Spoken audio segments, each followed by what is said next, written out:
Bueno, compañeros, compañeras, buenas tardes a todos. Le damos la bienvenida a esta primera charla que estamos lanzando desde Izquierda Diario, desde el PTS, el Frente de Izquierda, llamada Charla Nisman y la causa AMIA. Les queríamos comentar que, bueno, que estamos haciendo acá la primera presentación de un ciclo de charlas que vamos a estar lanzando no solo en la ciudad de Buenos Aires, sino también en el resto del país, y que esta charla está siendo transmitida en vivo para todo el país desde la página de Izquierda Diario, y los compañeros también están pensando que este ciclo de charlas de Izquierda Diario sea transmitido por la página de internet del diario, y además estamos pensando en lanzar un de Izquierda Diario TV, ¿no? Una idea que los compañeros están un poco discutiendo, y esta primera charla un poco es la prueba de ello, así que veremos cómo nos va, y ahí después los compañeros estarán presentándolo más precisamente. Desde que empezó lo de Nisman, ¿por qué hacemos un poco esta charla? En el mismo Izquierda Diario se empezó a expresar algo. Desde que pasó lo de la muerte de Nisman, las entradas se empezaron a multiplicar, pensando que estamos en enero, ya en febrero. Nosotros queríamos aprovechar esta situación también para poder un poco discutir de política y poder expresar un poco qué es lo que pensamos nosotros. En medio de esta crisis, aparte donde los diferentes bandos capitalistas, diciendo algunas medias verdades, pero enfrentándose entre ellos, están develando una cuestión central en el Estado, que es los servicios de inteligencia. Entonces, en este sentido, nosotros queremos presentar esta charla. Para nosotros los servicios de inteligencia son uno de los pilares del Estado burgués, y queríamos arrancar esta charla con eso. Y primero la presentación, en la transmisión se pueden hacer preguntas para los compañeros que estén viéndolo de sus casas o de los locales o donde fuere, se pueden hacer preguntas, y después también que los compañeros hagan la exposición, se puede preguntar también del público que está acá presente. Así que para que puedan ir pensando, anotando sus preguntas o sus dudas. Bueno, primero vamos a empezar con la presentación de Miriam. Una presentación que ya cae maduro, pero bueno, vamos a presentar. Es abogada del CEPRO, del Centro Profesionales por los Derechos Humanos, es dirigente del PTS, el Partido de Trabajadores Socialistas, e intervino en numerosos juicios contra los genocidas de la última dictadura militar, como el de Chicolás, von Wernicke y la mega causa ESMA. También fue una de las principales denunciantes del Proyecto X, aquel proyecto del gobierno que espiaba a los luchadores a la izquierda, y fue abogada de Jorge Julio López, y una de las impulsoras de la lucha ante su desaparición. Además, desde el PTS hacemos la propuesta al conjunto de los compañeros del Frente de Izquierda, a Miriam como precandidata para jefa de gobierno de la Ciudad de Buenos Aires, por el PTS y por el Frente de Izquierda. Y después también tenemos al compañero Patricio El Corro, legislador electo de la Ciudad de Buenos Aires, por la banca rotativa del Frente de Izquierda y dirigente del PTS. El compañero estuvo procesado e investigado por la justicia macrista cuando era secretario general del Centro de Estudiantes de Sociales de la Universidad de Buenos Aires, en el marco de lo que fue la gran lucha de los trabajadores de CRAF y de los diferentes cortes que se daban, por ejemplo en Callao y Corrientes, en apoyo a la lucha de los compañeros. Así que primero dejamos la palabra a Miriam y después a Pato. Recuerden que pueden estar haciendo sus preguntas en vivo y además al público que está presente. Buenas tardes, compañeros, gracias por haber venido, y también a aquellos que están participando en esta nueva modalidad que inauguran los compañeros de Izquierda Diario. Lo que pensábamos con Pato es no hacer una charla clásica donde hacemos una larga exposición al principio, sino tirar algunas puntas para que podamos hacer una reflexión colectiva, ¿no? Ustedes habrán visto estos días las intervenciones que tuvimos con Cristian Castillo, con Nicolás del Caño, yo misma participando en distintos programas de televisión, debatiendo con el conjunto de los sectores políticos cuál es la situación que estamos atravesando. Pero realmente es una situación que amerita que profundicemos, que pensemos. Entonces, nosotros queremos hacer como una pequeña introducción de la situación, algunos elementos, algunos de lo que ustedes nos habrán escuchado estos días denunciar, y que podamos hacer un debate. Eso nos parecía más interesante, y también intercambiar alrededor de esta situación, porque es evidente que estamos viviendo una crisis política profunda. Algunos hablan de una crisis de la autoridad estatal, otros dicen incluso que hay que empezar a analizar si no hay una crisis de representatividad, un principio de crisis de representatividad, en el sentido que ya se conocieron en la década pasada en la Argentina de descrédito profundo del conjunto de las instituciones. Es decir, son todos elementos para que empecemos a pensar. Lo que sí puede constatar uno sencillamente cuando habla, cuando se comenta alrededor de este caso que está en boca del conjunto de la sociedad, es que empieza a aparecer a la luz cosas que en general están en un submundo que no se ve la luz pública, no porque los servicios de inteligencia sean bestias negras que los tienen encerrados en la calle 25 de Mayo y que solamente los dejan salir para ocasiones especiales, sino que son grupos políticos que los han utilizado los distintos gobiernos con distintos objetivos, como vamos a analizar más adelante, sino que estos temas comúnmente no se ven. Los que por ahí caminamos más tribunales, sobre todo los tribunales federales, bueno, es casi vox populi, que hay jueces que responden a la federal, que hay jueces que responden a la CIDE, que en tal juzgado mejor que no te caiga una denuncia contra la bonaerense porque no va a avanzar. Es decir, son cosas que en general permanecen ocultas ante los ojos de las mayorías populares y que ahora empiezan a salir a la luz fundamentalmente a partir de la muerte de Nisman. Y también empieza a salir a la luz, y esto es lo que hace al descrédito generalizado de las instituciones, de las policías, de los jueces, fiscales, los propios servicios de inteligencia. ¿En qué consisten estos agentes de inteligencia? Que es uno de los sectores que ha permanecido casi intacto desde el año 83 a la fecha.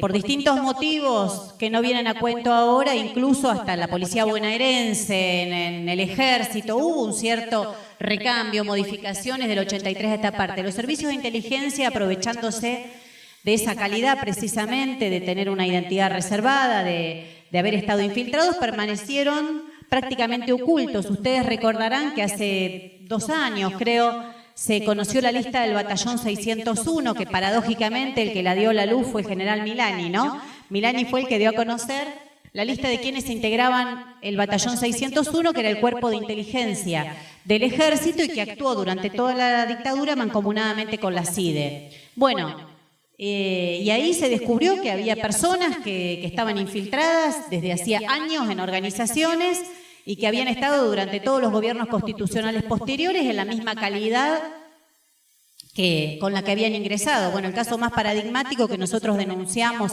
en una causa que la justicia rápidamente decidió archivar es el caso de Gerardo Martínez. Gerardo Martínez no es que entró a la UOCRA y después se hizo buchón y pasó a pasar información al batallón 601 del ejército, sino todo lo contrario.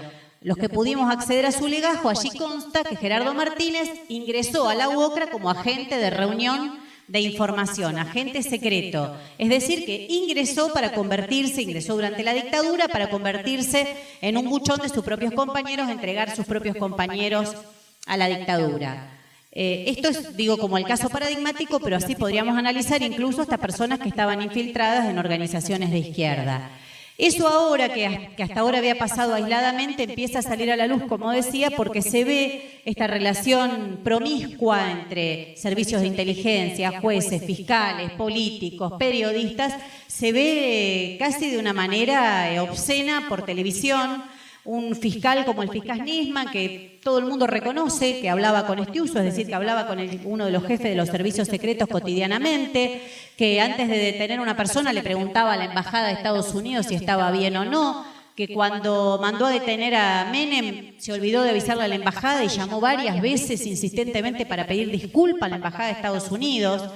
Sale a la luz que los servicios secretos de la Argentina están completamente colonizados por el Mossad, es decir, por la agencia secreta del Estado de Israel y por la CIA, algo que uno podía sospechar, pero ahora se ve abiertamente cómo eso ocurre cotidianamente, como así se deciden las políticas y cómo los gobiernos del 83 a esta parte han hecho uso de estos servicios de inteligencia. Por eso les decía que no son señores que los tienen encerrados y los sacan cada tanto, sino que del 83 a esta parte los distintos gobiernos constitucionales han utilizado a estos servicios de inteligencia y han sido parte de sus políticas. Bueno, ustedes habrán visto, los que han tenido oportunidad de vernos estos días en algunos programas de televisión, yo tuve la oportunidad de denunciar como Estiuso en persona, el famoso Jaime Estiuso, que ahora todo el mundo habla, Estiuso en persona es el que planeaba el encubrimiento de la causa López. Había un anexo que se llamaba anexo CIDE en la causa de Julio López y eran las líneas investigativas que iba proponiendo la CIDE, que el único objetivo que tenía es desviar la atención sobre lo que nosotros pedíamos que se investigue, que era la buena herencia, el entorno de Checolás. Es más, la única vez que hicieron una investigación sobre esta línea que nosotros pedíamos, nos contestaron con datos sacados de la guía telefónica. O sea, algo que es una tomada de pelo, ¿no? Se imaginan, en la era de Internet, ni siquiera lo buscaron en Google. Buscaron en una guía telefónica y decían, sí, fulano vive en tal lado porque figura en la guía telefónica. Ese es Estiuso, esa es la CIDE, Larcher en persona intervino también en esa causa, ahora que dicen que se pasó con Massa, pero eso no lo hicieron en un momento en particular, sino en aquel en que tenían una excelente relación con el gobierno nacional. Estamos hablando del año 2006, de la mitad del 2006 para adelante. Es decir, hacían esto en nombre de una política del gobierno nacional. Cuando nosotros denunciábamos que el gobierno era responsable del encubrimiento en la causa López, estábamos hablando de esto, de plantar a las 12 brigadas que puso Aníbal Fernández y que se dedicaron a buscar a López entre todos los campos y pastos que encontraron en las cercanías de La Plata, pasando por la CIDE, que intentaba permanentemente desviar la investigación. Es decir, todos fueron usando los servicios de inteligencia para sus distintas políticas. El gobierno nacional, bueno, este gobierno precisamente es uno de los que más se caracterizó en esa utilización. Algunos dicen que hasta Cristina Kirchner, algo que para nosotros es incomprobable, hasta le gusta escuchar las escuchas, cuando le traen las escuchas en los famosos cassettes que graba la CIDE, las escuchas de las personas que ella manda a espiar y manda a escuchar, ¿no? Esto ha salido reiteradamente en los medios de comunicación, no estoy diciendo nada nuevo. Este gobierno, por eso nosotros queremos señalar cómo actuó frente a la muerte de Nisman. El gobierno actuó prácticamente de la misma manera que ha actuado ante todos los casos resonantes, a los tumbos, tratando de ir respondiendo según el humor social. Ustedes vieron que los primeros días el gobierno se jugó muy fuerte por decir que se trataba de un suicidio, todos sus funcionarios hablando del suicidio. Bueno, lo mandaron a Berni, que hizo ese papelón, metiéndose en la escena de los hechos en el mismo momento que estaban ocurriendo. Entonces después tenían que aclarar si Berni había llegado primero que la fiscal, si había llegado primero los jueces, que el juez era amigo de Berni. Bueno, todo ese papelón que hizo Berni para después la presidenta cambiar de línea abruptamente por el humor social y por lo que le dirían las encuestas, para decir que ella está convencida que fue un asesinato. Todo sin dar una prueba en un sentido ni en otro. Por eso nosotros lo comparamos también con la desaparición de Jorge Julio López, porque el gobierno nacional actuó de la misma manera. Primero dijo, sí, lo vamos a encontrar, probablemente esté perdido. Incluso nos recibió Aníbal Fernández de la Casa de Gobierno. Nosotros le dijimos, no está perdido, está secuestrado. Tienen que buscar por acá.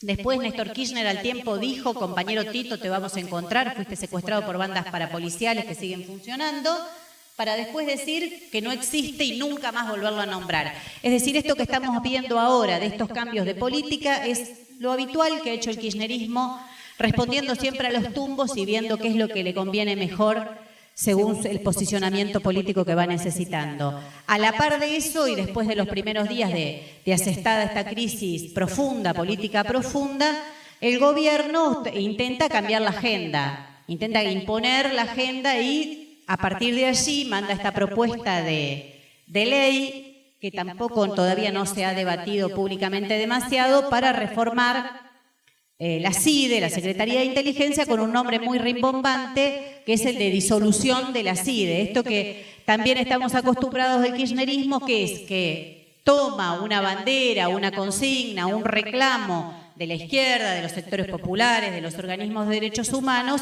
para cambiarle su contenido y volverlo su contrario, porque cualquiera que lea el proyecto que está en danza, todavía no quiero referirme muy puntualmente al proyecto porque no está el definitivo, está el dictamen que sacó el Senado nada más, pero cualquiera que lo vea ve que sacan las escuchas del ámbito de la Secretaría de Inteligencia, ahora la AFI, que es algo insostenible porque nadie puede explicar por qué una persona que realiza una escucha en el marco de una causa judicial tiene que ser un agente secreto, hacerlo con dinero reservado, eso no tiene ninguna lógica, y lo ponen en el marco de la Procuración General de la Nación. Pero si sacamos eso, el conjunto es continuidad y legalización de lo que la CIDE ya viene haciendo. Le vuelven a asignar la inteligencia criminal, esto es la intervención en las causas judiciales, con lo cual se legaliza esa relación que tienen los agentes secretos con jueces y fiscales. se vuelven a mantener la clasificación de los secretos, se vuelve a mantener el carácter secreto de sus agentes y ni que hablar que no hay una sola desclasificación relacionada con la dictadura, que es algo que venimos reclamando y que específicamente con mi compañero Nicolás del Caño hemos presentado un proyecto en noviembre donde nosotros exigimos que se abran todos los archivos de la dictadura, porque sabemos que están, porque en la causa por la desaparición de los padres de Alejandrina Barri, que está aquí presente en la causa ESMA, logramos demostrar que la CIDE tiene los archivos, la ficha de los padres de Alejandrina, cuándo empezaron a limitar, a dónde fueron, cuándo fueron a Uruguay, etcétera, etcétera. Es decir, los archivos están y la Presidenta de la Nación una vez más opta por el secreto, es decir, por la impunidad. Porque con esos archivos, con esa apertura de archivos que reclamamos, podríamos, por ejemplo, tener muchos más datos para ubicar a los 400 jóvenes que hoy continúan apropiados. No estamos hablando nada más de algo, de saber el destino de los desaparecidos, que no es poco, sino también de poder encontrar a los jóvenes que hoy continúan apropiados, sí. Entonces, por eso quería marcar brevemente esto. Después, si quieren, charlamos más sobre la nueva ley, pero centralmente que es continuidad. Mi compañero Cristian Castillo en un programa de televisión lo definió como gatopardismo.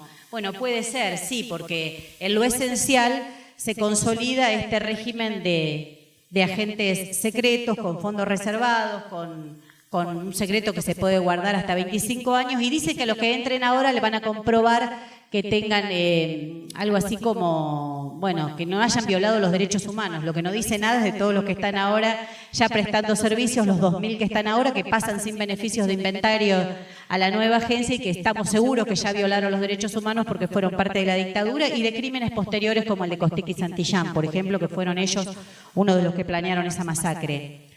Nosotros creemos que si no se puede ir más a fondo en todo este debate, yo ahora estoy tirando un poco los títulos, ¿no? Pero en el debate que queremos hacer es porque la oposición no puede hablar.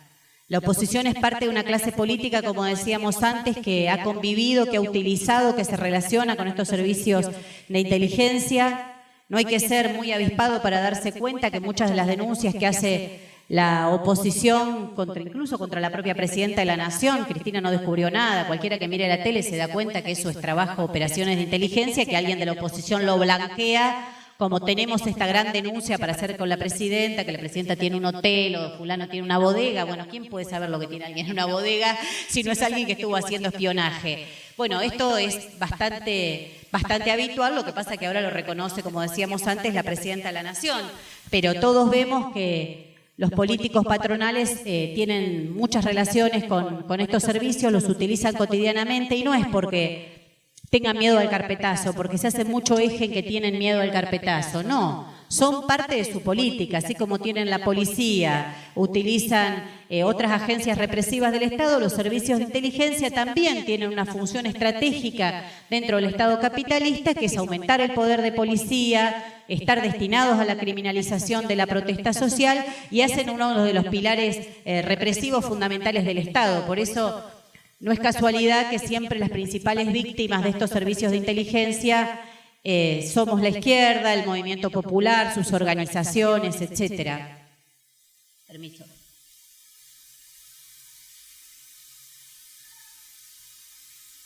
Como ustedes saben, bueno, por ejemplo, Massa, si uno mira quiénes lo rodean, dicen que Toma, que estuvo debatiendo con nosotros por televisión, está con Massa. Bueno, Toma, no necesito investigar mucho, lo está defendiendo Estiuso a todos lados, como si Estiuso fuese un prohombre de la patria, un prócer que le ha dedicado su vida a la soberanía nacional. Uno de los jefes de campaña de Massa es Juanjo Álvarez. Juanjo Álvarez tuvo el desatino de pelearse con Néstor Kirchner, entonces Néstor Kirchner al principio de este gobierno le sacó su carpeta, y en su carpeta constaba que Juanjo Álvarez es agente de la CIDE, es decir, ese es uno de los que le arma la campaña a Massa. En el caso de Macri todavía es más explícito, porque Macri, el primer jefe de policía que nombró la ciudad de Buenos Aires es el Fino Palacios. El Fino Palacios es uno de los que va a ir ahora en unos poquitos 2-3 meses, va a ir a juicio oral por ser uno de los que encubrió el atentado de la AMIA. El Fino Palacios fue contratado por Macri no casualmente, él viene también del Cuerpo de Informaciones de la Federal, o sea, es un experto espía. junto con otro agente de la Federal, Ciro James, para que le armen a Macri algo que todo político capitalista desea tener, que es su propio servicio de inteligencia. Macri no contrató cualquiera, contrató a dos que provienen del Cuerpo de Informaciones de la Federal, como Elfino Palacios y Gerardo Ciro James, y armaron este cuerpo de investigaciones que sale a la luz a partir de la denuncia de Sergio Burstein, un familiar de las víctimas de la AMIA, y a partir de eso, bueno, se desata el escándalo, que no era solamente eso, sino que también espiaba a dirigentes docentes hasta su propia familia, ¿no? Porque ya que los tenía, Macri vio una muy buena oportunidad para espiar a su familia y resolver seguramente algunas cuestiones hereditarias que tendría pendiente. Pero lo que sí se demuestra es que tienen una relación profunda con todos estos servicios, y algo que nosotros hemos denunciado y que alguna diputada nacional me lo reclamó por estos días, pero no hemos dicho nada que sea mentira, que el gobierno de la Alianza fue uno de los que pasará a la historia por haber hecho un uso más abusivo de los servicios de inteligencia, porque decidió nada más ni nada menos que para aprobar una reforma tan antiobrera que no la podía pasar en un Congreso Nacional que había votado, digo, porque ubiquémonos de qué era el Congreso que tenía la Alianza. Ya había votado, por ejemplo, bajarle el 13% a los trabajadores estatales y a los jubilados. Bueno, ese mismo Congreso después no se animaba a votar la ley Banelco. Imagínense lo que sería la llamada ley Banelco, que era la ley de reforma laboral. Entonces el gobierno de la Alianza de la Rúa no tuvo mejor idea que sacar fondos reservados de la CIDE y con eso pagarle una suculenta coima a cada uno de los senadores y así conseguir la votación de la ley. Es decir, es como el ejemplo extremo de cómo los fondos reservados de la CIDE se utilizan para políticas contra el pueblo trabajador. No es que lo utilizaron para cualquier cosa, para votar una de las leyes más antiobreras de la historia argentina. Y bueno, solamente quiero referirme a esta señora para decir que no puede hablar, que es Elisa Carrió, que vive haciendo denuncias, ahora dijo que va a denunciar a la presidenta, porque ella tiene datos. Digo, Elisa Carrió se acaba de aliar con Macri, Fino Palacios, Ciro James. Es increíble que todavía le sigan escuchando qué cosas tiene para decir esta señora, cuando Pino Solanas dijo que lo defiende Estiuso, que cuando ellos quisieron ir a escrachar la CIDE, Elisa Carrió se negó a escrachar la CIDE porque era amiga de Estiuso, qué sé yo. Después de eso me parece que debería llamarse a silencio por un buen tiempo Elisa Carrió. En el marco de todo esto, que cuesta incluso encontrar un calificativo, algunos han dicho que es como una cloaca de la nación. La palabra cloaca le va bastante bien a todo esto, es una palabra muy fea, pero en este caso creo que es bastante acertada. Nosotros, la izquierda, hablamos con la autoridad que nos da haber denunciado cada vez que estuvimos frente a un hecho de este tipo. Nosotros somos los que hemos denunciado, como en el caso que mencionaba antes de Alejandrina, la permanencia de los archivos de la CIDE todavía hoy en la Secretaría de Inteligencia, los archivos que provienen de la dictadura. Nosotros fuimos junto con un conjunto de organismos de derechos humanos los que denunciamos y pedimos que se investigue a Gerardo Martínez por ser parte del batallón 601, junto también con organismos de derechos humanos y con los compañeros de la agencia Rodolfo Walsh, denunciamos a este agente infiltrado, Américo Balbuena, miembro del Cuerpo de Informaciones de la Policía Federal, este cuerpo de inteligencia que sigue actuando y que nadie menciona. Todos hablan cómo van a reformar a la ex-CIDE, pero nadie dice que la Federal tiene a estos los Pluma que todavía siguen yendo, por ejemplo, a la marcha en el marco de la lucha de la jornada de Lear del otro día en Puente Porredón. Los compañeros le tomaron fotos y publicamos en Izquierda Diario las fotos de estos servicios que estaban ahí infiltrados.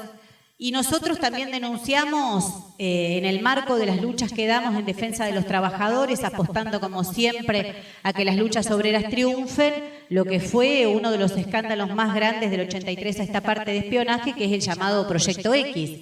Así como durante la lucha de Kraft nosotros logramos demostrar que los informes en los cuales se armaban las causas, que por ejemplo nuestro compañero Coca Hermosilla llegó a tener 16 causas penales, todos esos informes estaban armados con informes provenientes de inteligencia ilegal de la Gendarmería Nacional. También ahora en la lucha de Lear demostramos cómo esta lucha estaba intentando ser infiltrada por el famoso coronel Galeano, que no tuvo mejor idea que armar al gendarme Carancho, a López Torales, para que se tire sobre un auto y así desacreditar la lucha de los trabajadores, decir que habían atropellado a un gendarme, poder reprimir después a continuación, etcétera. Pero digo, esto no es casualidad, no es que o tenemos nosotros mucha suerte y descubrimos a todos los espías, o nosotros tenemos una política ofensiva, claro, porque no puede ser que nos toquen, sino que creo que tiene que ver con dos cosas. Una, que apoyamos las luchas obreras y estamos allí a donde a estos servicios de inteligencia les interesa espiar y controlar, y también que hemos actuado ofensivamente siempre con el conjunto de los organismos de derechos humanos que siguen denunciando estas políticas y no han sido cooptados por los distintos gobiernos. Creo que eso es lo que ha hecho que nosotros podamos denunciar los principales casos, tanto el de Galeano, que dará la historia por el gendarme Carancho, pero también que descubrimos cómo un militar había sido puesto por Berni para infiltrar una de las principales luchas obreras de los últimos años, en conjunto con la denuncia de Proyecto X, que es una denuncia que todavía está en curso. Creo que por eso, para ir cerrando esta introducción y que podamos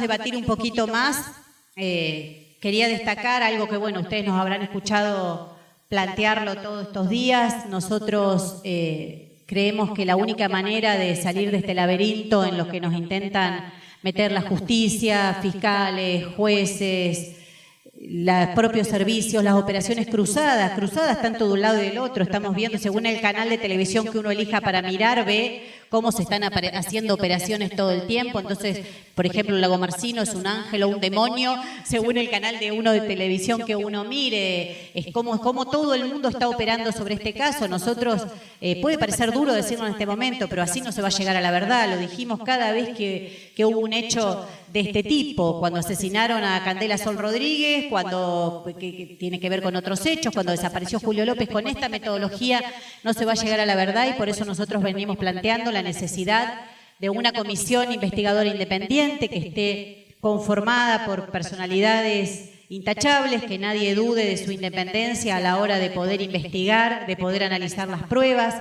Esta comisión investigadora independiente, que nosotros decimos que debe tener plenos poderes, tiene que tener la facultad de poder acceder a los archivos de la AMIA. Ustedes saben que aquí se han perdido casi 400 cassettes, dicen, en estos años. Son archivos que el Gobierno Nacional, que bueno, Miguel Ángel Toma, todos dicen que se abrieron, es mentira. Lo que hicieron es parte de estos archivos mandarlos a la justicia, pero los querellantes, por ejemplo, Laura Ginsberg, lo que han dado una lucha ejemplar todos estos años, no han tenido acceso. Y todos sabemos que si no son ellos los que tienen acceso, no hay una apertura de los archivos, que los archivos lo pueden mirar los mismos que han sido parte del encubrimiento todos estos años. No es una apertura de archivos. Nosotros queremos que esta comisión investigadora, conformada por estas personalidades, conformada por las víctimas del atentado de la AMIA, pueda tener acceso a estos archivos, archivos de la CIDE, archivos, como muy bien denuncia Laura Ginsberg, a quien mencionaba recién, están también en Cancillería, están en otros lugares del Estado, y que pueda tener amplias facultades para acceder a esto y para acceder también a la nómina completa de todos los agentes que actuaron en la CIDE desde el 94 a esta parte. Los días previos, que dicen que ya estaban haciendo las escuchas a muchos de los que luego terminarían siendo involucrados en el hecho, pero que desde ese momento hasta ahora necesitamos la lista de todos los agentes secretos que participaron allí. Es decir, nosotros tenemos una fuerte convicción de que esa es la única manera de llegar a la verdad, y que tenemos que movilizarnos para terminar con estos servicios de inteligencia, que no son más que parte de un Estado que los utiliza y que los tiene como un pilar fundamental, como decía antes, como parte de los órganos que tiene de control social. Es por eso que es importante que todos sigamos esta crisis, que sigamos con atención más allá de las distintas maniobras. Algunas nos indignarán más que otras. A mí particularmente esto de que los mismos fiscales que son los que, qué sé yo, por ejemplo, Stornelli y toda esta gente que son tipos que han estado a la cabeza de la criminalización de la protesta social, de cuánta política derechista hubo en el país, Marijuán, ahora sean ellos los que se movilicen reclamando justicia por el caso Nisman. Bueno, habrá otros que le indignará un poco más otra cosa, pero lo que sí tenemos que tener de acuerdo es que es una crisis que está abierta todavía, no se sabe con qué grado va a impactar en la política argentina más de conjunto, pero sí que tenemos que seguir analizándola. Y para cerrar esta primera parte, les quería mencionar algo que nosotros dijimos en nuestro alegato cuando alegamos en el último juicio de la ESMA que participamos.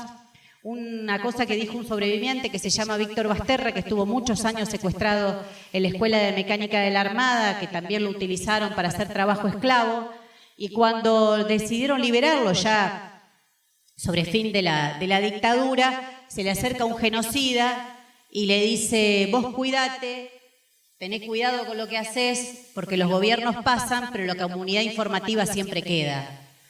Y creo que hoy se vuelve a ver eso, ¿no? Este temor que tienen todos los políticos burgueses a meterse con este tema es porque los gobiernos pasan, pero la comunidad informativa siempre queda. Entonces los servicios de inteligencia tienen también un alto poder extorsivo, pero no porque tengan grandes cosas, tienen esos seguramente, esos también, esos negociados, todas esas cosas que se hacen ocultas, todo eso que se hacen a espaldas del pueblo trabajador, las coimas en el Senado es una de las que conocemos. ¿Cuántas más de esas cosas se habrán hecho en los últimos años a partir de los fondos reservados de la CIDE, a partir de que no conocemos la identidad de esos agentes? Y bueno, acá quiero parar un poquito para que podamos empezar a abrir el debate, pero quería cerrar con esa frase porque realmente me parece que ese genocida que la dijo ya hace muchos años atrás estaba hablando algo que sigue teniendo actualidad. Bueno, gracias.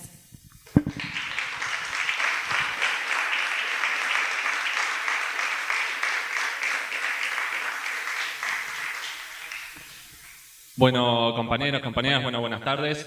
La idea era, después de la intervención de Miriam, abrir un poco a las preguntas tanto entre el público como los compañeros, la gente que lo esté viendo por Izquierda Diario. Así que empezamos a anotar y después quienes vayan mandando sus preguntas vía Twitter, Facebook y por la página de izquierdadiario.com para... La idea es hacer una charla más interactiva y poder aprovecharla con las preguntas.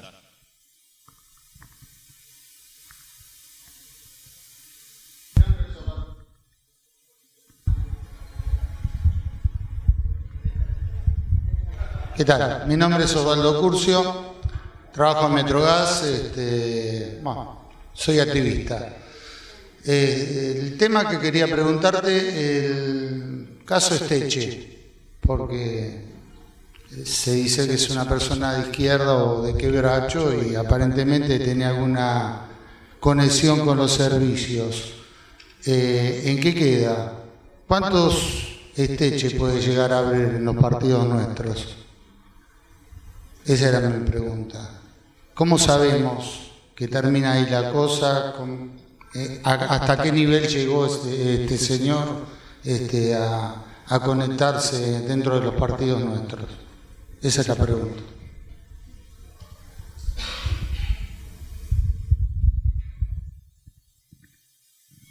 ¿Quieren que responda esta y después?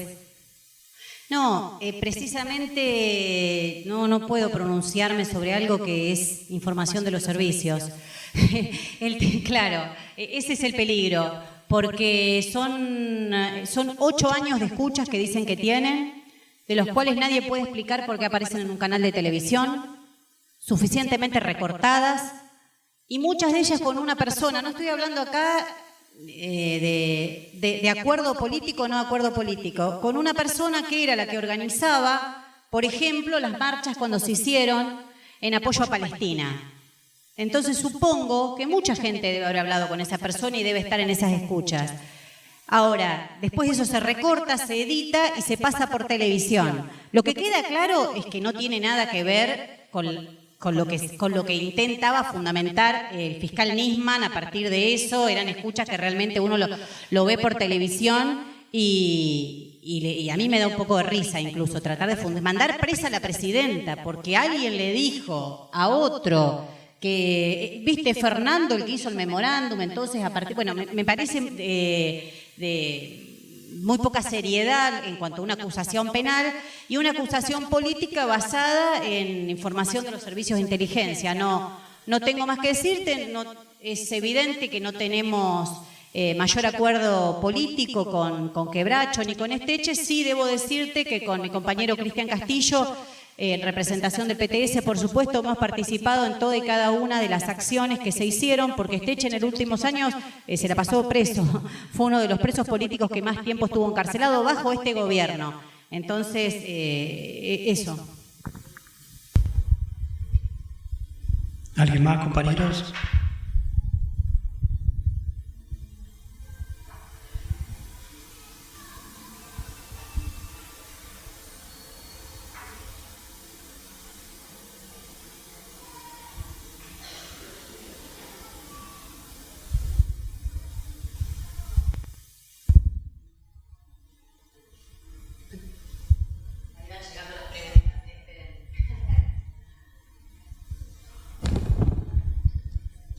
La pregunta que trae la compañera es ¿cómo estaría conformada la comisión investigadora y qué diferencias tendría con la CONADEP?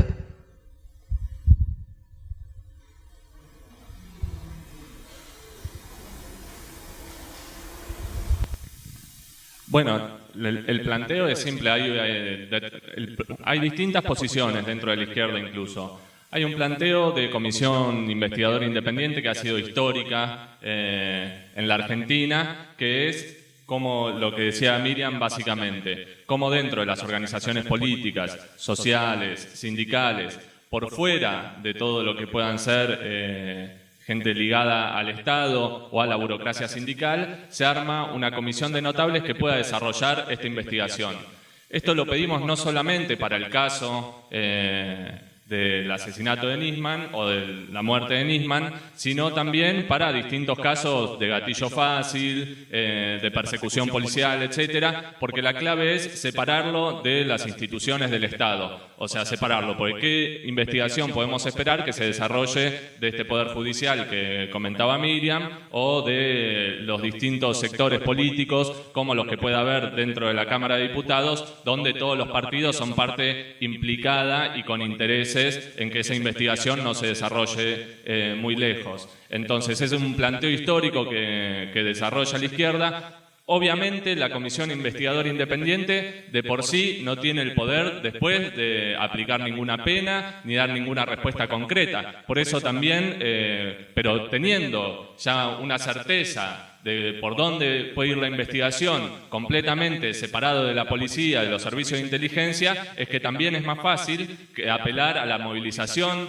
de cientos, de miles de compañeros para que esa investigación, digamos, y esos culpables puedan tener algún tipo de castigo. Porque si esperamos que, por ejemplo, en este caso, sea los mismos servicios de inteligencia, la misma policía, la que investigue qué fue lo que pasó esa tarde-noche con Nisman, sabemos que no tenemos ninguna salida. Lo mismo vienen planteando los compañeros de APEMIA en estas oportunidades por el caso AMIA, porque queda bastante claro que después de 20 años del atentado de la AMIA, la misma justicia del Estado burgués no puede desarrollar ninguna investigación. Entonces, el eje de nuestra intervención pidiendo una comisión investigadora independiente es poder desarrollar libremente esa investigación y al mismo tiempo que esa investigación pueda interpelar a sectores, centros de estudiantes, trabajadores, gente independiente que quiere saber qué pasó, porque para lograr llevar adelante esa investigación y poner algún tipo de justicia va a hacer falta una movilización en las calles. No, está prendido, ¿no? Sí. Solamente para complementar con lo que dice Patricio, que la CONADEP igual no se puede descontextualizar de lo que fue en ese momento histórico cuando, bueno, recién terminada la dictadura, todo el mundo iba allí a dejar su testimonio, intentando incluso encontrar con vida, por el momento político que era tan cercano a la dictadura, alguno de sus familiares. Fue una importante recolección de datos que se basó centralmente en los testimonios. Después, bueno, pasó históricamente, pasó a la historia como el informe Nunca Más, que Ernesto Sábato, el escritor, le hace el prólogo donde desarrolla esta teoría de los dos demonios que tanto hemos discutido y combatido, o igualando, bueno, un demonio de izquierda con el demonio que se había hecho del aparato de Estado para cometer el genocidio. Pero creo que la comisión investigadora que estamos planteando es una comisión que tiene que tener pleno acceso a todos los archivos. Es decir, la CONADEP no fue a la CIDE y se llevó todos los archivos que estaban, como yo ponía el ejemplo antes de lo que hicimos en Causa ESMA, en un caso particular. Nosotros lo hicimos y peleamos tanto con Alejandrina centralmente para demostrar que existen, que hay que dar una pelea porque esos archivos existen. Bueno, la CONADEP no fue esa la orientación que tuvo. A veces creo que se lo compara en el sentido que se habían nombrado personas que tenían un reconocimiento social en ese momento. Lo que nosotros estamos diciendo es una comisión que llega a la verdad. Una comisión que pueda investigar, que tenga pleno acceso a todos los archivos de Cancillería, de la CIDE, de la Federal, porque obviamente que la Federal también tiene su parte en esto. El Fino Palacios no es que va allí como por casualidad a juicio por el encubrimiento.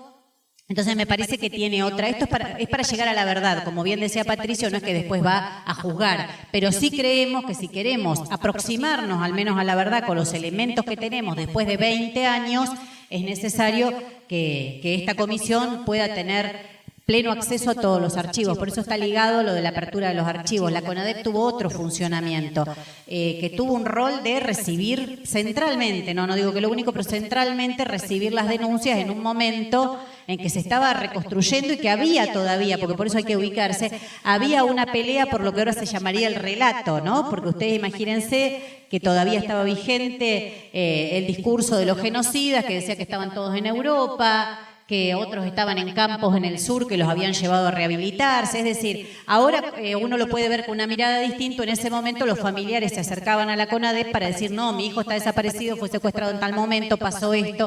Tenía que ver también un poco con empezar a reconstruir una historia. Por eso no hay que confundir los momentos y tampoco olvidarse del prólogo al nunca más.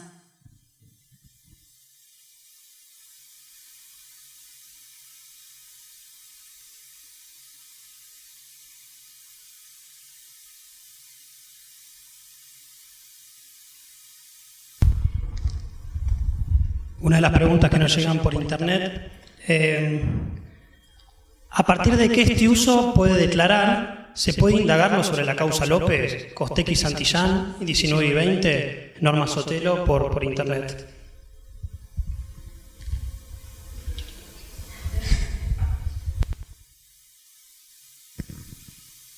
Bueno, ahí hay una discusión, primero técnica.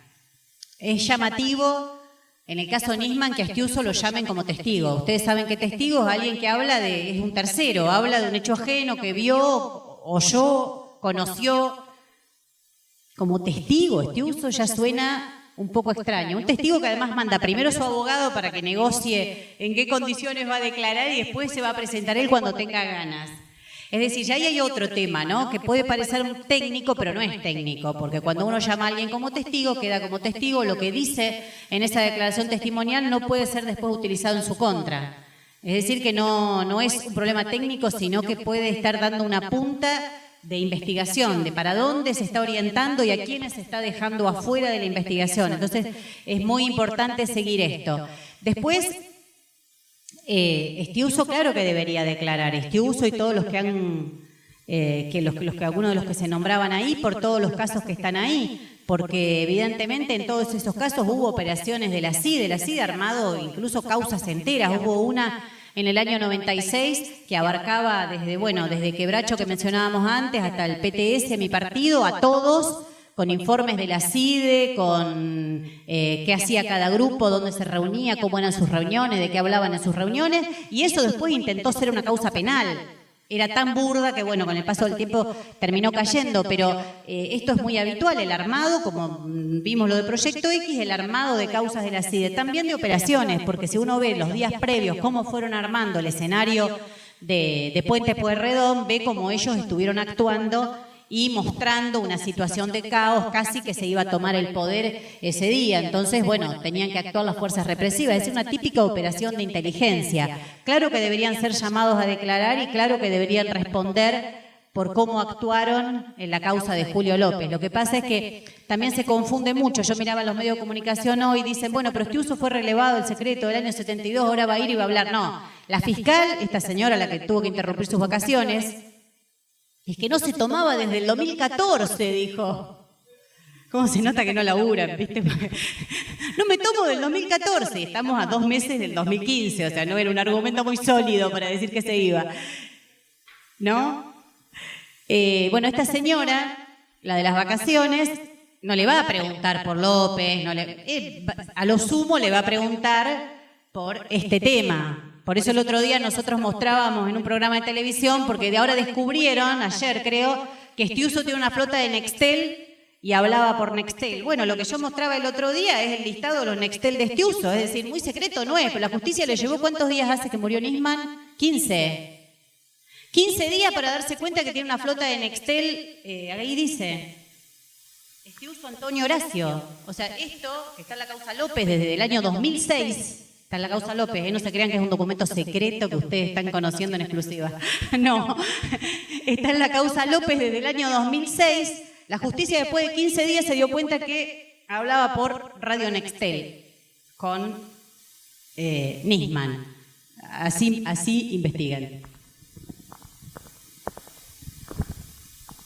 Más allá de la declaración que pueda tomar la fiscal, hoy ya trascendía que había algunos bloques políticos que querían hacer una interpelación a Estiuso en el Congreso. Bueno, ahí es donde entran las contradicciones que tienen las distintas fuerzas políticas, todos ligados a partidos patronales, para hacerle una investigación a Estiuso. Sí, a Estiuso. Porque alguien se puede imaginar, por ejemplo, al macrismo preguntándole cuál es la relación que tenía él con Martins, que era el segundo de Estiuso en su momento, y cuya hija salió a denunciarlo porque tiene una red de prostíbulos que regentea la CIDE en todo el país, por la cual el mismo Martins amenazó de muerte a su hija, y es el tipo que aportaba a la campaña de Macri para ser presidente de Boca. Bueno, ya sabemos que eso es completamente imposible. ¿El kirchnerismo se animaría a preguntarle algo sobre la causa López cuando fue el gobierno de Cristina el que cayó sobre la causa López durante todos estos años? No hay ninguna manera. Entonces se abre toda una paradoja con esta crisis política donde todos los partidos políticos están atados como si fueran asesinos atados con una cuerda entre sí y no saben hasta dónde empezar a tirar las denuncias porque se le vuelven en su contra. Eso es lo paradigmático, por eso también viene generando tanta sensación de impunidad en toda la sociedad, el caso de Nisman, porque se sabe que todos los que están implicados no pueden decir nada y nadie se imagina que Estiuso empezaría a hablar desde el 72 a la fecha sobre todos los negociados que hay en la política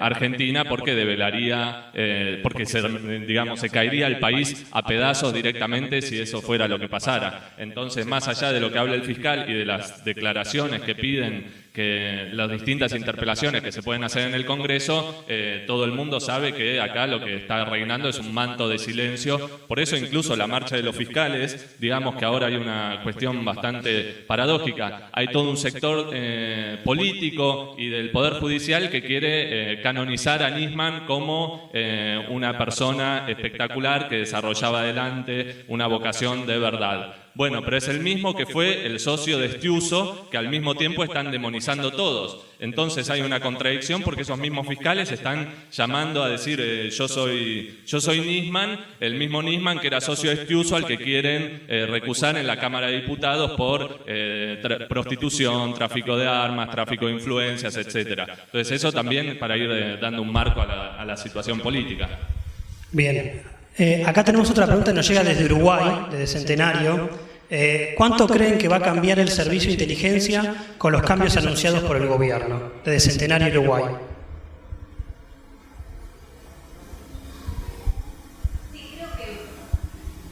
Creo que en lo central la respondimos, que tiene dos cambios fundamentales. Fundamentales no porque sean profundos, son esencialmente lo que se cambia son dos cosas. Una, que se establecen penas, porque hoy prácticamente no tiene pena la violación de la ley de inteligencia. Y lo otro es que se pasa el tema de las intervenciones telefónicas a la Procuración General de la Nación. Esto que tan mal pone a toda la oposición y que están ahí, porque claro, eso también es parte de desviar la discusión, ¿no? Que tan mal lo tiene es que pasen a la Procuración General de la Nación. En lo demás prácticamente es continuidad. Hay que ver cómo quedan los cambios del Senado. no está claro cuánto cambia de contenido con lo que cambiaron en el Senado, sacaron algunas cosas porque la ley decía cosas tan bárbaras del proyecto que mandó el Ejecutivo como que pueden hacer inteligencia tranquilos, pero le tienen que dar intervención a las 72 horas al juez, a sus superiores. Entonces ahí Berbisky le dijo, muchachos, no le pueden dar 72 horas porque siempre van a estar dentro de las 72 horas. Cada vez que lo descubra, y bueno, pero que todavía no hace 72 horas. Iban a ser las 72 horas más largas del universo, las de la ley, entonces eso se lo sacaron. Pero lo esencial, hay una continuidad absoluta incluso de las personas, porque la propia ley dice que pasan todos y que le van a controlar la violación a los derechos humanos los que entren nuevos, pero los anteriores quedan. Es decir que pasan absolutamente todos con los fondos reservados, siguiendo clasificando esto de secreto. Ustedes saben que es complicado lo de la clasificación de los documentos como secreto, no es algo que sea ajeno a nosotros. Por ejemplo, cuando nosotros descubrimos todos los documentos del Proyecto X, teníamos la misma disyuntiva, eran documentos clasificados, es decir, que al dar a conocer eso que nosotros sacamos a la luz pública, que muchos de ustedes habrán visto esos documentos que salieron en los medios de comunicación, estábamos cometiendo un delito técnicamente. O sea, para eso es para que nadie pueda decir, en la Argentina creo que hay 2 personas solamente procesadas por haber, que fueron imputadas, perdón, por haber violado secretos. ¿Saben quiénes son? Uno, Marcelo Saín, que lo habrán visto estos días por televisión hablando, que es el fundador de la PSA, de la Policía de Seguridad Aeronáutica, que en su momento tuvo una causa, y la segunda persona es Ivana Dalbianco, nuestra compañera del CEPROD y del PTS, porque en un juicio a los genocidas dio a conocer un archivo que habían mandado, que habíamos pedido que se abra, lo dio a conocer y le dijeron, el fiscal le dijo, pero usted está violando secretos de Estado, y le quiso imputar una causa penal. Así que imagínense ustedes cómo todo el mundo guarda los secretos, que estas son las 2 únicas personas, por lo menos que yo conozco, que tienen una causa penal por haber develado secreto. Incluso cuando fue lo de Proyecto X, creo que si no tuvo consecuencias mayores para nosotros igual seguimos reivindicando, era nuestra obligación que todos los involucrados conozcan lo que había ahí y no ser parte de ese secreto. Creo que fue por el enorme escándalo que surgió, que se armó, y el impacto que tuvo al develarse tan claramente cómo se espiaba a los luchadores y a la izquierda, que no tuvo consecuencias penales, pero técnicamente es un delito, y eso se vuelve a reafirmar en la nueva ley, se vuelve a apostar en el secreto, tanto para el manejo de fondos como para el manejo de los archivos. Otra pregunta más. ¿Se puede tener servicios de inteligencia democráticos? ¿Quién la quiere responder?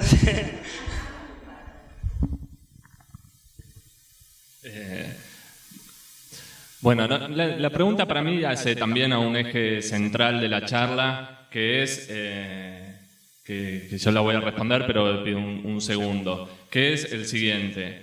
Que si hay algo que se ha venido desarrollando, como decía antes, en esta crisis política, ha sido el sentimiento de impunidad, de que no va a pasar nada, de que no se va a descubrir. Ese es el sentimiento general que hay en la población, especialmente entre los trabajadores y el pueblo. Y a decir verdad, como decía Miriam hace un rato, es un sentimiento completamente fundado, digamos. No se debe a las especulaciones entre el Grupo Clarín, la Corpo Kirchnerista de Medios, etcétera, sino que es una experiencia que han tenido los trabajadores, los sectores populares durante todos estos años. O sea, Miriam agarraba toda la trayectoria política de las distintas variantes de la oposición patronal y del gobierno. ¿Quién va a reformar la Secretaría de Inteligencia y a hacer a favor de los trabajadores y el pueblo? El kirchnerismo de ninguna manera nos llevó a esta crisis. El radicalismo de ninguna manera ha sido, como decía Miriam, el que usó para la CIDE, para pagar la ley Banelco en las reformas antiobreras. El PRO, de ninguna manera, Miriam comentaba como la causa del Fino Palacios. Bueno, ahí lo que decían distintos testimonios de Macri es como Macri, cuando quiere tener el jefe de seguridad de Boca, cuando pregunta quién puede ser el jefe de seguridad de Boca, le pregunta a Bursaco quién podía ser y dice, preguntémosle a los conocidos de la CIA, la Mossad y la CIDE quién podría colaborarnos, y es así que llega el Fino Palacios a ser amigo de Macri. Entonces, de ninguna manera podemos pensar que es por ahí. El masismo ni hablar. ¿La policía y el resto del aparato represivo puede dar alguna salida democrática? De ninguna manera. Y aparte, esto en los sectores de juventud se viene notando también, porque no es solamente una cuestión de política. O sea, ¿qué joven hoy puede confiar en la policía, en el aparato represivo, aunque sea mínimamente, cuando ni siquiera hay que seguir los diarios, sino que vemos como el caso de Ismael Sosa, hay muertos por gatillo fácil en recitales, en la cancha, como es el caso de Luciano Arruga, como salen todos los días? Y el Poder Judicial, ni hablar. Ahora, esta casta política, el Poder Judicial y el aparato represivo, ¿son así, digamos, por alguna entelequia de maldad que no sabemos? Bueno, no. Claramente es porque responden a un sistema, son los funcionarios, son la casta política que trabajan para los capitalistas, que trabajan para los grandes empresarios. Son los grandes empresarios que manejan el tráfico de drogas, el tráfico de personas, el tráfico de armas. Son los que quieren mantener investigadas a las organizaciones de los trabajadores y a la izquierda. Por eso, aunque ahora haya distintas internas que se ven entre la oposición y el gobierno, si hay una constante en todos los años, sea dictadura o sea democracia, es que la CIDE y los servicios de inteligencia infiltran y buscan información de la izquierda y los trabajadores. Después ellos se reparten entre sí sus trabajos para tirarse carpetazos y demás cosas, pero una constante es que la izquierda y los trabajadores han sido las principales víctimas de estos servicios. ¿Y por qué? Porque, como decía antes, responden a los servicios de los empresarios. Entonces, ¿puede haber un servicio de inteligencia democrático? No bajo un régimen capitalista, no bajo un gobierno de los capitalistas. Por eso nosotros, por ejemplo, impulsamos Comisión Investigadora Independiente, impulsamos que es necesario abrir los archivos de la CIDE. Ahora, al mismo tiempo decimos, para hacer eso va a hacer falta una gran movilización de trabajadores, de los sectores populares, de los centros de estudiantes, de los organismos de derechos humanos, porque si no, de ninguna manera, como venimos viendo, van a ser ellos mismos los que abran los archivos para autoincriminarse entre todos. Por eso la importancia de la movilización, y no de la movilización como quieren hacer el 18F, que aparte paradójicamente llaman la marcha del silencio, ¿no? Como si no hubiera demasiado silencio en torno a lo que mueve la CIDE y el Poder Judicial. Nosotros decimos una organización de los trabajadores, de los sectores populares, de la juventud, que obligue a abrir los archivos secretos tanto de la dictadura como de la democracia. En ese camino opinamos que la única solución es, porque si se abrieran los archivos, sabemos que se abriría una caja de Pandora que nadie podría solucionar, ningún partido del régimen podría solucionar. Entonces muchos a nosotros nos dicen, bueno, pero si ustedes no opinan que se puede hacer un servicio de inteligencia democrático, si no se puede reformar, estamos al horno, digamos, no podemos hacer nada, y en ese sentido prima el escepticismo. Y por eso le decimos, mirá, lo más utópico de todo es pensar que van a ser estos partidos los que reformen democráticamente los servicios de inteligencia y los que reformen el aparato represivo. Lo menos utópico es pensar que sean los trabajadores y los sectores populares movilizados los que impongan ese cambio en el camino de un gobierno de los trabajadores que tendría que discutir qué tipo de servicio de inteligencia tendría para la seguridad nacional y para cuidarse de las clases capitalistas que van a querer atacarnos. Pero en ese sentido nos parece importante porque en un momento donde prima tanto escepticismo entre los trabajadores y los sectores juveniles, mostrar una salida clara es importante, porque si no lo que va a primar es un escepticismo generalizado, y nosotros decimos lo que hay que construir es una alternativa política de los trabajadores. En ese sentido la pregunta es no bajo el capitalismo. Bien, otra pregunta más que llega desde Izquierda Diario. En el contexto internacional, ¿qué relación hay entre Estados Unidos, Israel e Irán y Nisman, junto a la denuncia que iba a presentar hacia Cristina Fernández de Kirchner? Marcela, por Izquierda Diario.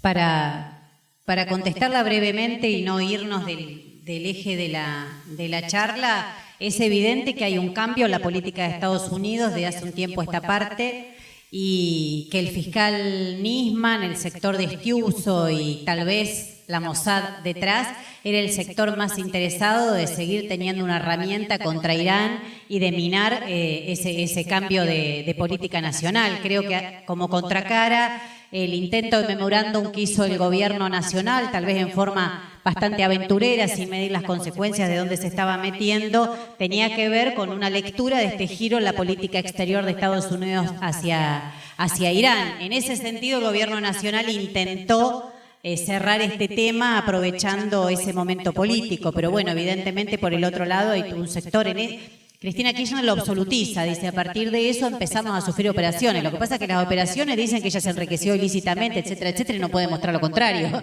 Entonces, son operaciones que le trajeron serios problemas, pero ella marca ahí un punto de inflexión a partir, ciertamente, de que hay un cambio a la política exterior de Estados Unidos, y Argentina, una vez más, intenta cambiar y girar junto con Obama en esa política. Y la otra pregunta también que vino por internet, por Izquierda Diario, ¿qué estaría pasando ahora si Nisman no estuviera vivo? De Carolina. Pato responde, Patricia.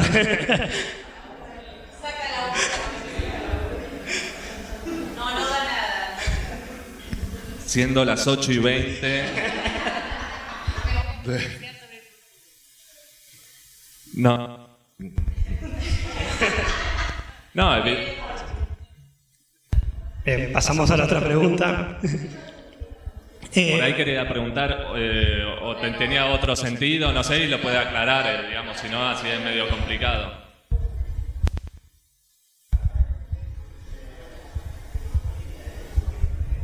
Bueno, hola, buenas tardes. Nora habla. Bueno, yo me pregunto, y le pregunto a ustedes también, el caso de Nisman, si ya tenía esta acusación con Cristina ya de antes, ¿por qué saca justo a denunciar justo en el momento o casi el momento en que sucede esto en Francia, ¿no? En donde quisieran que todo el mundo estuviera en contra de Irán y perseguir a cualquier musulmán que exista, ¿no? La discriminación total a toda esa gente. Ya hasta yo dudo de que haya sido Irán el que, en el caso de AMIA, no sé, porque todo lo que yo sé, escuché de ellos, de la boca de ellos, de la boca de los noticieros y todo. Entonces, esa es la pregunta que tengo. Si fue a propósito que Nisman haya sacado esto justo en ese momento, para darle más caña a Irán, más leña, no lo sé. Bueno, esa es una de las hipótesis, precisamente, no está confirmada, pero una de las hipótesis es que se quiere aprovechar el contexto internacional y lo que había pasado en Francia para que la denuncia esté en ese momento, y por eso se adelanta su presentación. Sobre las pruebas sobre Irán es un poco lo que preguntaba el compañero al principio, lo terminamos analizando ahí. Realmente cualquiera que lee el informe y escucha, bueno, lo que ha trascendido, por más que no haya leído el informe completo, es bastante poco sólido. Jurídicamente es bastante difícil juzgar a una persona por algo que decís que hace 8 años que le estás escuchando el teléfono y al 8º año te das cuenta que hay un delito que se cometió hace no sé cuántos. Es todo muy extraño y estaríamos en un problema si algún juez legaliza un tipo de funcionamiento de eso, ¿no? O intenta que eso valga como prueba judicial. Y segundo, ustedes vieron el carácter de las escuchas, qué sé yo. Después empezaron a decir que bueno, pero Delía dijo que le había pagado unos manguetes a no sé quién, a los chicos de All Boys, pero ya terminamos discutiendo algo que no lo justifico, pero digo, estamos hablando de algo que no tiene absolutamente nada que ver con decir que Irán hizo un atentado. Es más, ese llamado que le pasan a Delía dice, no, estoy en Bavia, no sabía que se había firmado el memorándum, no ayuda. Yo no sé a quién se le ocurrió, porque no ayuda para la hipótesis precisamente que intentan sostener. Creo que por eso, cuando nosotros decimos comisión investigadora independiente, no lo decimos para decir, tenemos acá algo original y distinto, sino porque realmente hay muchas operaciones cruzadas y así es imposible que se sepa la verdad. Uno se puede mover por cosas que aparecen más fehacientes, analizando un contexto internacional, que está muy bien lo que vos decís, Nora, entonces uno analiza por contexto internacional y puede hacer deducciones políticas, pero que de conjunto saber qué pasó aquel 18 de julio de 1994, la AMIA, y desde ahí a la muerte de Nisman, es muy difícil. Después cada cual tendrá su hipótesis, si fue asesinato, fue homicidio. Bueno, todos los que además seguimos investigaciones criminales siempre vamos a tratar de hacer una interpretación de los hechos, pero si no hay una comisión investigadora que tenga todas las pruebas sobre la mesa y pueda analizarlas, es muy difícil porque van dando a conocer incluso las escuchas por partes. Son muchas las preguntas que están por Izquierda Diario y también del público que está presente. Sí, no, hay un comentario primero. Dice, es muy buena la charla, solo quiero plantearles que hace falta remarcar la importancia de desarrollar la movilización de las masas en el medio de esta crisis, si no esta crisis será cerrada o desviada. Esto tendría que ser una pelea que tendremos que dar en los sindicatos. Laura por Izquierda Diario. Bueno, después la idea, voy a leer todas las preguntas juntas, así ustedes también terminan de responder. ¿Cuál es la relación entre el espionaje de personas como Estiuso o Palacios a figurones de la política con el espionaje de personas como Balbuena, el Proyecto X y las organizaciones populares? Johnny, por internet. Otra pregunta más. En todo esto, ¿no creen ustedes que está detrás la CIA fuertemente apoyado por los especuladores del mercado financiero? Juan, se las voy dejando ahí. ¿Qué se cree desde nosotros el papel que juega Delia, que hace un silencio de radio y fue el que más boqueó la relación con Irán? Y la forma en que se descabezó la ex-CIDE, si la presidenta, sin consultar a la comisión que funciona en diputados y la ley que mandó a tratar con tanta urgencia, no es una maniobra infame y desvío para tapar actos corruptos. Y la última, que es de una compañera de Felford, que pregunta quiénes compondrían esta comisión investigadora independiente. Bueno, esas son las preguntas, leímos todas las que hay más también por internet, pero bueno, para que puedan responder todas juntas, como ustedes quieran. No, empiezo por la última. No sé, tendríamos que ver lo que creo que coincidimos con los compañeros de lo que propongan los compañeros de APEMIA y fundamentalmente las víctimas del atentado. Ellos hablan de Nora Cortiñas, de Pérez Esquivel, de compañeros de la Asociación de Ex Detenidos Desaparecidos. Es personas que esté demostrado que no tienen que ver ni con el poder de turno ni con ninguno de los que pasaron también, ¿no? Porque el atentado fueron 94, abarca a casi todos los partidos políticos y a todos los gobiernos, el encubrimiento de la impunidad. Digo porque ayer yo estaba en un programa de televisión y, por ejemplo, están los radicales y hablan. Bueno, ¿qué hicieron los radicales cuando estuvieron en el gobierno de la alianza con esto? No se sabe. Sí se sabe para qué usaron la CIDE, digo, pero no con relación a esto. Y bueno, esas son las personas que tentativamente proponen los compañeros de APEMIA, personas que no estén involucradas con la impunidad y que tengan demostrada un compromiso con la lucha. Después había otra que era lo del papel de Delia, creo que lo dije cuando contesté también lo de Fernando Esteche, no porque sean iguales Delia y Esteche, pero yo creo que también se puede caer y se está utilizando mucho de los medios de comunicación en una demonización. Más allá de las profundas diferencias que tenemos nosotros con Delia, se trata de ubicar como una persona a quien pegarle y a partir de ahí desacreditar cualquier crítica que se pueda hacer hacia la oposición, porque dicen, bueno, pero ustedes lo tienen a Delia.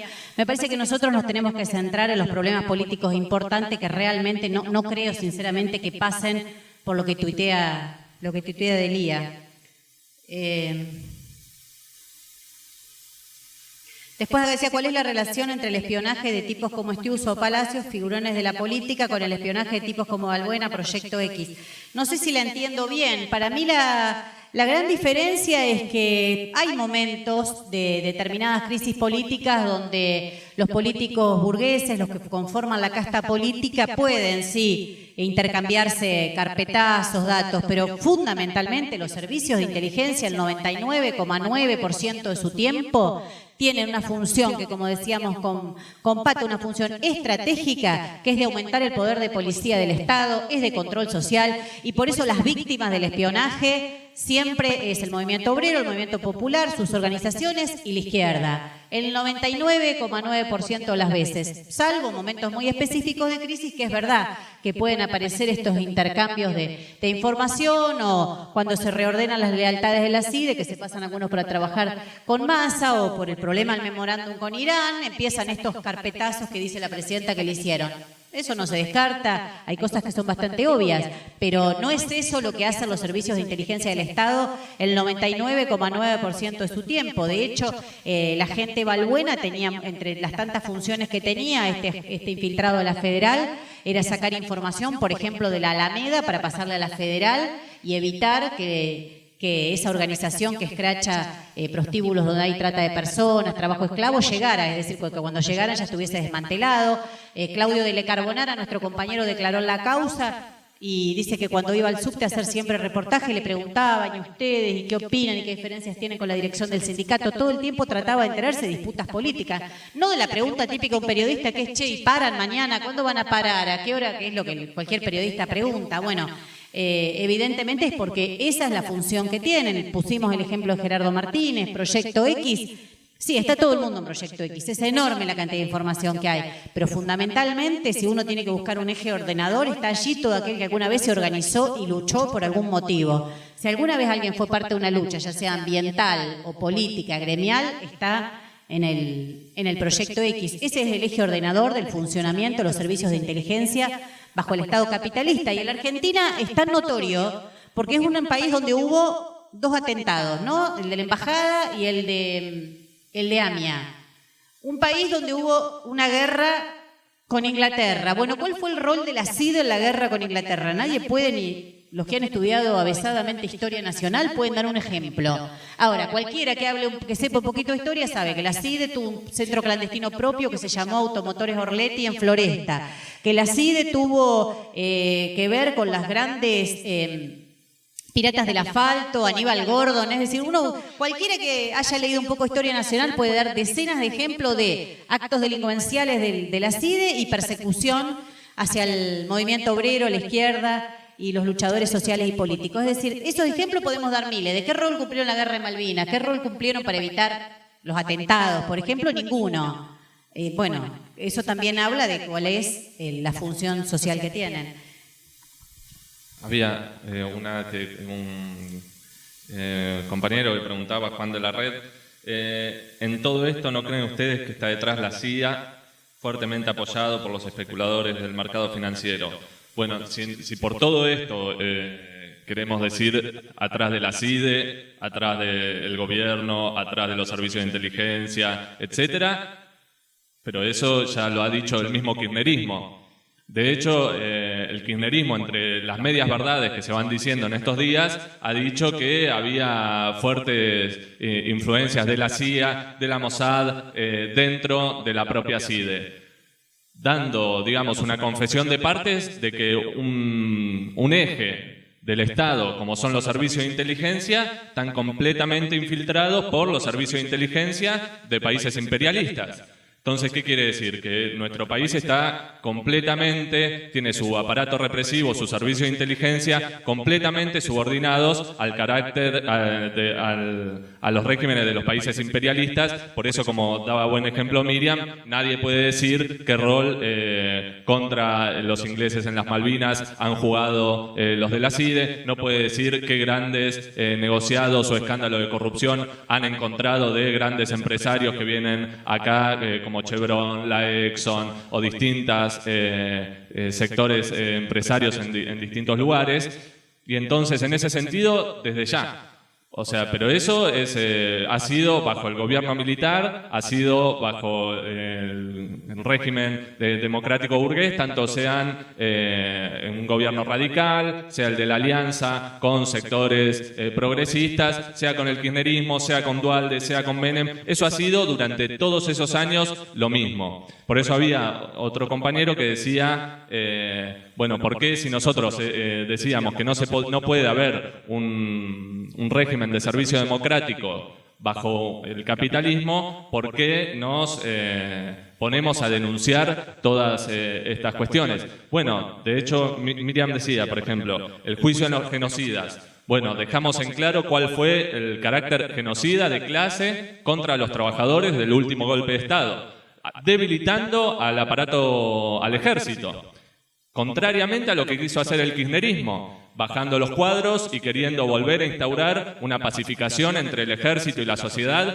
algo que ha llevado, digamos, hasta imágenes lamentables como SB de Bonafini abrazada a Milani en la tapa de una revista kirchnerista. Ese intento de reconciliación con las Fuerzas Armadas, con toda la sociedad, con los trabajadores, con los jóvenes, es algo completamente reaccionario porque vemos a qué servicio está este aparato. Por eso nosotros queremos desgastar ese aparato represivo. Decía Proyecto X. Bueno, el Gendarmería ha sido uno de los grandes pilares en los cuales el kirchnerismo quiso basarse también. Por eso mostrar que no es una fuerza que tiene intereses patrióticos, que está con los trabajadores, etcétera, sino que está al servicio de reprimir, de infiltrar, así como es la policía bonaerense, la federal, la de las provincias. El ejército es una parte clave. Galeano y Torales, en el caso Lear. En el caso de Alejandrina Barri también. O sea, todo lo que hacemos nosotros tiene una finalidad. Todas esas denuncias tienen una finalidad. Somos escépticos, por un lado, de que se puedan reformar y a la vez queremos llevar hasta el final todas esas denuncias porque queremos debilitar ese Estado y ese aparato represivo que es el que después nos infiltra a nosotros, nos persigue, nos reprime. Porque como vimos incluso con la denuncia a Galeano y a Torales en la Panamericana, podemos lograr, por lo menos, atemperar el poder de fuego que tienen esas fuerzas para reprimirnos cuando salimos a protestar, para investigarnos como en el caso Balbuena, etcétera.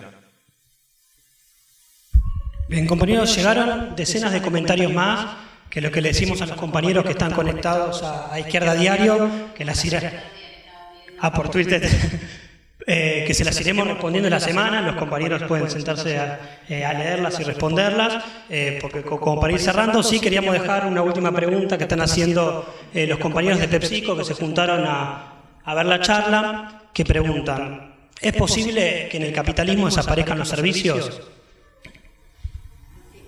Si quieres agregar algo más, Pato, de lo que...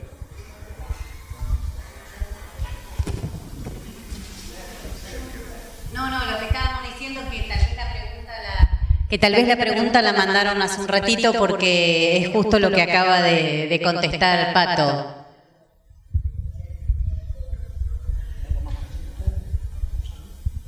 Bueno, compañeros, estamos por finalizada esta primera charla de un largo ciclo que estamos pensando. ¿Algo más que decir, Pato? Bien. Bueno, compañeros, esta es una de las primeras charlas que lanzamos desde Izquierda Diario. Ahí, como habíamos dicho, los compañeros hicieron esta prueba también para poner LID TV, la Izquierda Diario TV, una idea que está surgiendo de los compañeros que toman el diario, y una de las primeras charlas de un ciclo de charlas que ya están pensando algunos compañeros en universidades, en otros lugares de trabajo que se pueda desarrollar. También después los compañeros están preparando algo para comer, algo para tomar, para el que se quiera quedar y seguir preguntándole cosas a los compañeros. ¿Quieren cerrar con algo más ustedes?